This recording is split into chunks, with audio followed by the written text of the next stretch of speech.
గుమ్మడి నరసయ్య 5 సార్లు ఎమ్మెల్యే, అత్యంత నిరంబరుడుగా పేరున్న నాయకుడు. అసెంబ్లీకి కూడా ఆర్టీసీ బస్సుల్లోనే వెళ్ళిన కమ్యూనిస్టు నేత.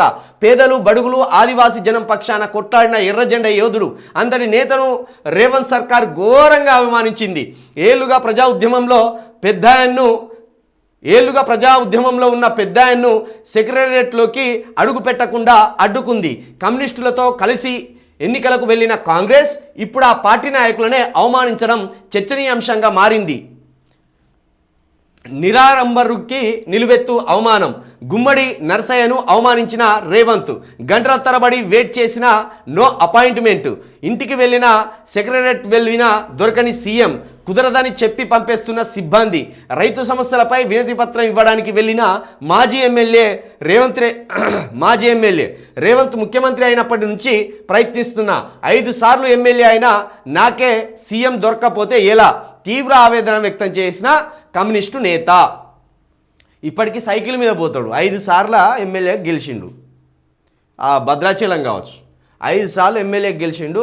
సైకిల్ మీద పోతాడు, వ్యవసాయం చేసుకుంటాడు. ఆ వ్యవసాయం చేసిన పంటో అదో వస్తే దాంతో జీవనం వెళ్ళదీస్తాడు.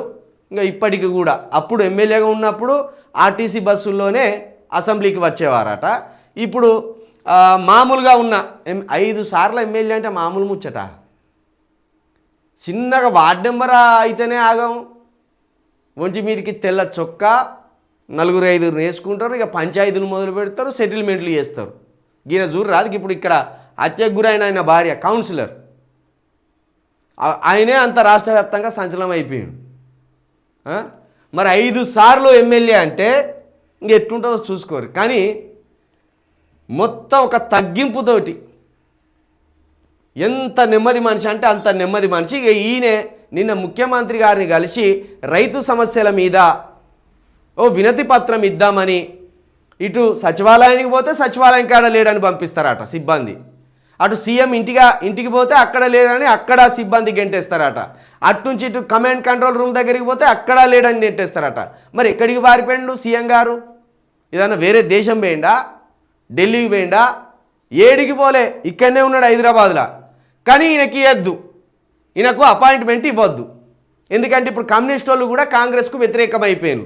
రైతు సమస్యల మీద ఇప్పుడు నా దగ్గరికి వచ్చి ఈ వినతి పత్రం ఇస్తే ఈ రైతు సమస్యలను నువ్వు ఎందుకు పట్టించుకుంటలేవు? రోజుకో 2-3 రైతులు చనిపోతున్నారు రాష్ట్ర వ్యాప్తంగా అని చెప్తాంటే కూడా ఎందుకు పట్టించుకుంటలేవని ఇది రాష్ట్ర వ్యాప్త చర్చకు దారితీస్తుంది. కాబట్టి ఒక ఎమ్మెల్యే వచ్చి, ఒక నిజాయితీపరుడు వచ్చి ఇస్తున్న వినతి పత్రం కాబట్టి దీనికి వాల్యూ ఉంటుంది. కాబట్టి అప్పుడు ముఖ్యమంత్రి గారు సమాధానం ఇచ్చుకోలేరు. దానికి ఏ పరిష్కారం చూపెట్టాలో అర్థం కాదు. ఆ విధంగా ఇట్లా తప్పించుకొని తిరుగుతున్నాడు ముఖ్యమంత్రి గారు. ఇట్లా ఎన్ని రోజులని తప్పించుకొని తిరుగుతాం ముఖ్యమంత్రి గారు? ఇవాళ కాకపోతే రేపు దొరకవలసిందే. ఇంకో కాస్త ఓపిక చేసుకొని మళ్ళీ 2 సార్లు వస్తే ఏం చేస్తావు? గతంలో గద్దరన్న ఇదే ముఖ్యమంత్రి భవన్ దగ్గరికి పోయి, ప్రగతి భవన్ దగ్గరికి పోయి కలవాలంటే ముందు అపాయింట్మెంట్ లేకుండా రావడం కుదరదని ఏదో అని అలా కూర్చున్నాడు. ఆ ఫోటోను తీసి గద్దరన్న మీద ఇదే కాంగ్రెస్ పార్టీ ఎంత రాజకీయం చేసింది. గద్దరన్న చట్టసభల్లో ఉన్నోడు కాదు, ఎమ్మెల్యే కాదు, ఏది కాదు, ఒక ప్రజా గాయకుడు. మరి ఇటువంటిది ఈయన 5 సార్లు గెలిచిండు. మాజీ ఎమ్మెల్యే, నిజాయితీపరుడు. ఈయనను ఇంటికాంచెల్లి సచివాలయానికి తిప్పిస్తారు, సచివాలయం నుండి కమాండ్ కంట్రోల్ రూమ్ తిప్పిస్తారు, కమాండ్ కంట్రోల్ నుండి మళ్ళీ సీఎం ఇంటికి తిప్పిస్తారు. ఇట్లా తిప్పించి గంటల తరబడి వెయిట్ చేయించి సీఎం అపాయింట్మెంట్ లేదా, దొరకడు, వెళ్ళిపో అని చెప్తారు. ఇది ముఖ్యమంత్రి గారి మర్యాద.